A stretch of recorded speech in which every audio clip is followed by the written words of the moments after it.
नवंबर आ चुका है, 195 डेज रह गए हैं। आई डोंट थिंक सो कि इस टाइम पे तुम्हें मुझे बताने की जरूरत पड़ेगी कि तुम कितनी तैयारी कर चुके हो और तुम्हें और कितना अच्छे से पढ़ने की जरूरत है। पर एक चीज मैं समझती हूँ, अगर आप एकदम शुरू से भी तैयारी कर रहे हैं ना बेटा, तो देयर इज वन थिंग जो तुम्हें हमेशा परेशान करती है, और वो ये है कि मैंने शायद जो एक 6 महीने पहले चैप्टर पढ़ा था, लेट्स से मोल कॉन्सेप्ट पढ़ा था, तो वो मुझे याद भी है कि नहीं। अब वो समय आया है जब आपको रिवीजन करना है, जब आपको ये पता होना चाहिए कि कौन सा चैप्टर कितना वेटेज कैरी करता है, किस चैप्टर में कितनी इंपॉर्टेंस है, कितना ज्यादा रिवीजन करने की उसे जरूरत है, चाहे वो फिजिक्स हो, चाहे वो केमिस्ट्री हो, चाहे वो बायो। तो hello everyone, this is Anushka Chaudhary, your chemistry educator, और आज मैं आपकी इसी प्रॉब्लम का सलूशन लेकर आई हूँ। ये जो आखिरी आपके कुछ महीने बचे हैं बेटे, इनके अंदर आपको कैसे रिवीजन करना है, किस चैप्टर को कितनी प्रायोरिटी देनी है, डिपेंडिंग ऑन कि वो पेपर में कितना वेटेज कैरी करता है, आज मैं आपको बिल्कुल क्लियरली बताने वाली हूँ। चाहे वो फिजिक्स हो, चाहे वो केमिस्ट्री हो, चाहे वो बायो हो, तो आपको ये वीडियो एंड तक जरूर देखना है। आपके लिए ये जो 5 से 6 मिनट होने वाले हैं, that will really help you in your next revision sessions. So let's start this session without wasting any more time. तो अगर हम यहाँ पर बात करते हैं फिजिक्स की, तो फिजिक्स से बेटा हर बच्चे को डर लगता है। सबसे पहले तो मैं तुम्हें ये बता दूं कि तुम्हें फिजिक्स को पढ़ना कैसे है। बेटा फिजिक्स में कंसेप्चुअल क्वेश्चंस बहुत ज्यादा आते हैं, तो आपको कॉन्सेप्ट पढ़ना है और फिर उससे रिलेटेड क्वेश्चंस करना। अब शायद हमने कुछ महीनों पहले जो चैप्टर पढ़े थे वो हमें याद भी नहीं है, या अगर हम रिवीजन शुरू करना चाहते हैं तो किस तरीके से करें उसको हमें प्लान करना है। तो आपके सामने मैंने रिवीजन के लिए वेटेज वाइज सारे चैप्टर्स का और यूनिट वाइज मैंने सब कुछ क्लियर आप लोगों के लिए मेंशन किया। ये पीडीएफ भी आपको मिल जाएगी, कहां वो भी मैं आपको थोड़ी देर में बता दूंगी। तो पहले हम बात कर लेते हैं यूनिट्स टू प्रायोरिटाइज, मतलब कि कितना वेटेज कौन सी यूनिट कैरी करती है, ताकि आप अपने रिवीजन को उसी तरह से प्लान कर सकें। तो मैकेनिक्स जो होता है, जिसके अंदर laws of motion, work and energy, rotational motion, circular motion, gravitation, ये सब आता है बेटा, ये जो है वो 8 to 10%, मतलब ये मैक्सिमम प्रायोरिटी पे होना चाहिए। तो ये वाला जो यूनिट है वो आपका पूरा अच्छे से कवर हुआ होना चाहिए। नेक्स्ट है electrostatics and current electricity. Again ये भी इक्वल वेटेज कैरी करता है, 8 to 10% आपका ये वाला पार्ट फिजिक्स में आता है। तो आपको एक चीज समझ आ गई कि ये दो ऐसी यूनिट्स है जिनको हम किसी भी हाल में मिस नहीं कर सकते। उसके बाद में अगर हम बात करें तो ऑप्टिक्स जो होता है उसके 5 to 7% क्वेश्चंस जो होते हैं वो आप फिजिक्स में देख सकते हैं। नेक्स्ट मॉडर्न फिजिक्स की अगर मैं बात करूं तो 4 to 6% है। नेक्स्ट बेटा थर्मोडायनेमिक्स एंड थर्मल फिजिक्स जो है वो 3 to 4% है। तो एटलीस्ट तुम्हें यूनिट वाइज आइडिया हो गया कि कौन सी यूनिट पर कितना टाइम देना है। अब थोड़ा सा चैप्टर्स का भी नॉलेज हो जाए तो ज्यादा अच्छी बात है, राइट। तो मैं आपको चैप्टर वाइज भी यहाँ पर वेटेज बता देती हूँ। अगर हम चैप्टर्स की बात करें, कौन से चैप्टर्स अटमोस्ट इंपॉर्टेंस के, अब इसका मतलब ये नहीं है बेटा कि बाकी के सारे चैप्टर्स तुम्हें करने नहीं है। ये वो चैप्टर्स हैं जिनको तुम्हें पहले एक्सेल करना है, क्योंकि ये ज्यादा कैरी करते हैं। इसके अलावा जो बाकी के चैप्टर्स हैं वो भी तुम्हें कवर करने हैं। आई विल नेवर से कि तुम्हें वो पढ़ने नहीं है, बिकॉज क्वेश्चंस वहां से भी आएंगे।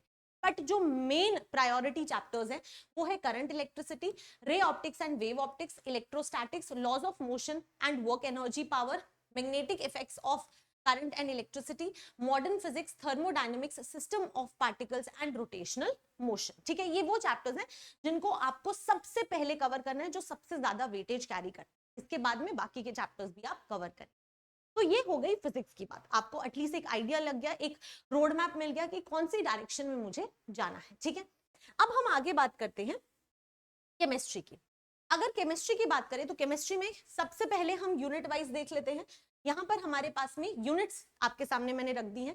बेटा अगर आप ऑर्गेनिक केमिस्ट्री की बात करेंगे, जो क्लास 12th की ऑर्गेनिक केमिस्ट्री होती है, 26% क्वेश्चंस वहां से आते हैं। बट क्योंकि मैं केमिस्ट्री पढ़ाती हूँ तो आई नो दैट बच्चे कि ऑर्गेनिक केमिस्ट्री करने के लिए, क्लास 12th की ऑर्गेनिक केमिस्ट्री करने के लिए क्लास 11th की ऑर्गेनिक केमिस्ट्री हमें आनी ही चाहिए। भले ही उससे डायरेक्टली कम क्वेश्चंस आ रहे हैं, बट उसके बिना 12th भी नहीं हो पाएगी। तो आपको पूरी ऑर्गेनिक केमिस्ट्री को बहुत अच्छे से करना पड़ेगा, जीओसी के बिना तुम ये नहीं कर पाओगे। तो दो क्वेश्चंस डायरेक्टली यहां से ज्यादा आते हैं, बट आपको 11th वाली को भी इक्वल वेटेज दे। इनऑर्गेनिक केमिस्ट्री क्लास 11th की आती है 22% के अराउंड। ठीक है, फिजिकल केमिस्ट्री कंप्लीट 11th और 12th की बात कर रहे हैं, ऑलमोस्ट 30% फिजिकल केमिस्ट्री के सबसे ज्यादा टाइप क्वेश्चंस आते हैं, और टाइम भी वो ज्यादा कंज्यूमिंग। तुम्हें ज्यादा से ज्यादा न्यूमेरिकल प्रैक्टिस करनी है, छोटी छोटी ट्रिक्स बनानी है ताकि तुम उनको सॉल्व कर सको। इनऑर्गेनिक केमिस्ट्री क्लास 12th की बेटा 12% के अराउंड आती है, और वैसे भी सिलेबस भी बहुत लिमिटेड हो गया है, तो इनऑर्गेनिक में तो गिने चुने 3-4 चैप्टर्स हैं, तो वही तुम्हें करने हैं। ऑर्गेनिक केमिस्ट्री क्लास 11th की वेटेज सबसे कम है, 10% के अराउंड ही आती है, बट बेटा वो इनडायरेक्ट है। डायरेक्टली वो मतलब इनडायरेक्टली वो क्लास 12th में बहुत ज्यादा आती है ना, क्योंकि अगर हम क्लास 11th की ऑर्गेनिक की बात करें, आइसोमेरिज्म, आईयूपीएसी, नोमेनक्लेचर, जीओसी, यही सब तो हैं, और ये सब के बिना ये क्लास 12th की ऑर्गेनिक केमिस्ट्री कैसे करेंगे? तो आपको बिल्कुल पूरी ऑर्गेनिक केमिस्ट्री को बहुत अच्छे से करना ही पड़ेगा, ठीक है।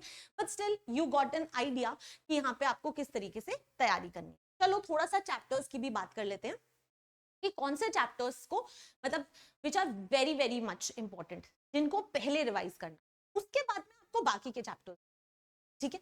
तो नाउ लेट्स सी दैट। सबसे पहला है बेटा chemical bonding. Chemical bonding again a very important chapter. Organic chemistry strong करनी है, चाहे आपको अपनी इनऑर्गेनिक करनी है, आपको और केमिकल बॉन्डिंग क्लियर होना चाहिए। देन योर कोऑर्डिनेशन कंपाउंड, जब से सिलेबस डिलीट हुआ है तब से कोऑर्डिनेशन कंपाउंड से इतने क्वेश्चंस आते हैं कि मैं क्या बताऊं।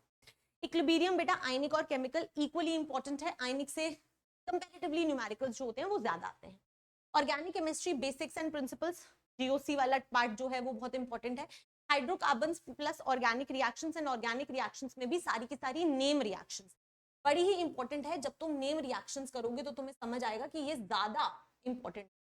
Then electrochemistry a very important chapter, जहां से कंसेप्चुअल क्वेश्चंस बहुत ज्यादा आते हैं, अंडरस्टैंडिंग बहुत ज्यादा जरूरी। पी ब्लॉक एलिमेंट से बेटा क्वेश्चंस आते हैं। And thermodynamics plus mole concept a very important chapters again, ठीक है। इसके अलावा ऐसा नहीं है कि बाकी चैप्टर्स छोड़ दोगे, ये रिवाइज करने के बाद में you have to go through all those chapters as well, ठीक है। Okay very good. अब मैम ये पीडीएफ अगर मिल जाती ना तो बढ़िया हो जाता। तो बेटा ये मेरा टेलीग्राम चैनल है, इसको आप स्कैन कर लीजिए और आप मेरे टेलीग्राम से इस पीडीएफ को ले सकते हैं, और भी जो स्टडी मटेरियल है वो आपको मिल जाएगा। अब यू नो पेपर कितना पास आ रहा है, तो क्वेश्चन प्रैक्टिस बड़ी इंपॉर्टेंट है। हर दिन एक क्वेश्चन ऑफ द डे आता है, आप क्वेश्चन को सॉल्व करो, प्रैक्टिस करो, ना चाहते हुए भी तुम कम से कम 300 350 क्वेश्चंस तो प्रैक्टिस कर ही रहे हो ना। तो इसीलिए ये बड़ी इंपॉर्टेंट है। बहुत सारा स्टडी मटेरियल मिलेगा, पीडीएफ भी मिल जाएगी। तो इस टेलीग्राम को ज्वाइन करना बिल्कुल मत भूलना, स्कैन कर लो और ज्वाइन कर लो। Else Anushka ma'am chemistry search कर लो टेलीग्राम पे और आपको मेरा टेलीग्राम चैनल मिल जाएगा, ठीक है। Now let's talk about biology, ठीक है। अब हम बायोलॉजी की बात करें तो अगेन यूनिट्स टू प्रायोरिटाइज हम देख लेते हैं। अगर हम यहाँ पर ध्यान से देखें तो जेनेटिक्स और इवोल्यूशन जो है वो आपका 24 to 26% आता है, यानी कि सबसे ज्यादा वेटेज कैरी करता है। देन ह्यूमन फिजियोलॉजी 16 to 18% आता है। इकोलॉजी जो है 15 to 17% आता है। Reproduction human plus plant is 12 to 14% and biotechnology is 8 to 10%।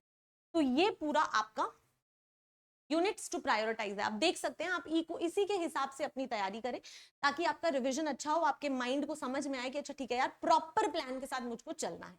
चलो चैप्टर्स भी देख लेते हैं। अगेन फिर से रिपीट कर रही हूँ कि ये चैप्टर्स तो करने ही करने हैं, लेकिन इनके अलावा बाकियों को छोड़ना नहीं है। ये डिस्क्लेमर है, डिस्क्लेमर है, डिस्क्लेमर है, ठीक है। Molecular basis of inheritance, then your principles of inheritance and variation, then human physiology, ecology, human health and disease, reproduction, cell and biotechnology plus principles and its application। तो ये कुछ chapters हैं जिनको बहुत ज्यादा प्रायोरिटी देनी है, इनको तो किसी भी हाल में मिस नहीं करना है, ठीक है। तो ये था बेटा सारे के सारे इंपॉर्टेंट यूनिट्स एंड चैप्टर्स जो आपको रिवीजन के टाइम पे हेल्प करेंगे, ठीक है। You can let me know in the comment section कि क्या इस वीडियो ने तुम्हारे लिए हेल्प किया और तुम्हें और किस तरह का क्वेश्चन दिमाग में आता है, मतलब what is the help that you need from me. तो आई विल ट्राई कि मैं तुम्हारे लिए वो सोल्यूशन लेकर आ पाऊँ। ऑल्सो बच्चे, अगर आप कुछ ऐसे बच्चे हैं जो अपनी नीट की प्रिपरेशन कर रहे हैं लेकिन हो नहीं पा रही है मैम, एक ऑर्गेनाइज्ड कोर्स चाहिए और अब ऐसा लगता है कि बहुत लेट हो गया, देन माय डियर स्टूडेंट्स अभी भी लेट नहीं हुआ है। 30th October, that is today, आज से एक बैच स्टार्ट हो रहा है which is the fast track batch. This is your last hope. इसके बाद में इससे बेटर तुम्हें और कोई भी बैच नहीं मिलेगा। ये क्रैश कोर्स नहीं है, ये एक फास्ट ट्रैक कोर्स है जिसमें इतनी बड़ी टीम तुम्हारे को तैयारी कराने में एक साथ लग रही है। प्रॉपर प्लान के साथ में हम कोशिश कर रहे हैं कि आपको बेस्ट कंटेंट देंगे और आपका सिलेबस पूरा कंप्लीट करेंगे। तो ये पूरी टीम आपको पढ़ाने वाली है। इस कोर्स का जो स्टार्टिंग डेट है वो है बेटा, प्राइस इसका 3499 ही है सिर्फ, एंड मेरे बच्चे इसका जो स्टार्टिंग डेट है वो 30th October है। आज से ये बैच स्टार्ट हो रहा है। You have to make sure कि जब भी आप बाय कर रहे हैं तो आप AC5 कोड यूज करेंगे। लिंक आपको नीचे मिलेगा। मैम AC5 कोड यूज करने से क्या होगा? बेटा AC5 कोड यूज करने से आप एक्सक्लूसिव मेंटोरशिप ग्रुप में मेरे ऐड हो जाएंगे, और ये जो एक्सक्लूसिव मेंटोरशिप ग्रुप है इसके अंदर आपको बहुत सारी चीजें मिलती हैं जो मैं पर्सनली अपने बच्चों को अब क्योंकि कुछ लिमिटेड बच्चे ही हैं जो मेंटोरशिप ग्रुप में आ सकते हैं, जिनसे मैं पर्सनली कनेक्ट कर सकती हूँ, इसीलिए AC5 कोड यूज करना जरूरी है, ठीक है। आपको यहाँ पे डेली टारगेट्स मिलते हैं, रोज तुम्हें पढ़ाई क्या करनी है, कैसे करनी है, हम प्लान करके आपको देते हैं। वीकली टारगेट्स मिलते हैं आपको, बेटा आपको क्वेश्चन ऑफ द डे मिलता है, आपको डाउट काउंटर्स मिलते हैं, आपको रिवीजन टेस्ट मिलते हैं फिजिक्स केमिस्ट्री बायो के एक साथ, ताकि तुम्हारी और अच्छी तैयारी हो। रिवीजन टेस्ट मिलते हैं, माइंड मैप्स और फॉर्मूला शीट्स जो मैं बनाती हूँ स्पेसिफिकली अपने बच्चों के लिए, ये आपको मिलती हैं। एडवांस लेवल, तुम्हें भी पता है कि नीट 2025 से एडवांस लेवल कितना इंपॉर्टेंट, तो वो मैं तुम्हें कराने वाली हूँ। जूम मेंटोरशिप सेशंस में तुम्हारे लेने वाली हूँ, और मैं लेती भी हूँ बच्चों के। तो बच्चे मेरे से पर्सनली कनेक्टेड रहते हैं, पर्सनली मुझसे बात करते हैं, और उनका कोई भी प्रॉब्लम हो, एजुकेशन से रिलेटेड हो सकता है, कई बार हम डिमोटिवेटेड होते हैं, वो भी होता है, तो I am always there, but मैं बहुत कम बच्चों के लिए ऐसे पर्सनली प्रेजेंट हो सकती हूँ, इसीलिए AC5 कोड यूज करना बड़ा जरूरी है।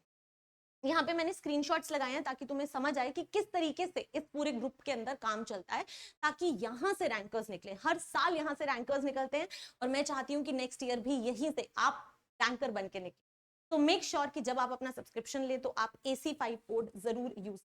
ये आप फास्ट ट्रैक कोर्स बाय कर सकते हैं एट जस्ट 3499। एल्स बेटा अगर आपको चाहिए कि नहीं मैम मेरे को तो सारे बैचेस का एक्सेस चाहिए, तो आप नीट यूजी का प्लस सब्सक्रिप्शन भी ले सकते हैं। अभी 60% ऑफ पे चल रहा है। अगेन तुम्हें पता है यहाँ पे तुम्हें क्या करना है, AC5 कोड यूज करना है, ताकि सारा स्टडी मटेरियल और पर्सनल कनेक्ट जो है वो आपको मिल सके। तो बाकी कोई भी प्रॉब्लम है, let me know in the comment section, I will bring this. Till then you keep studying and keep working hard. All the very best बेटा।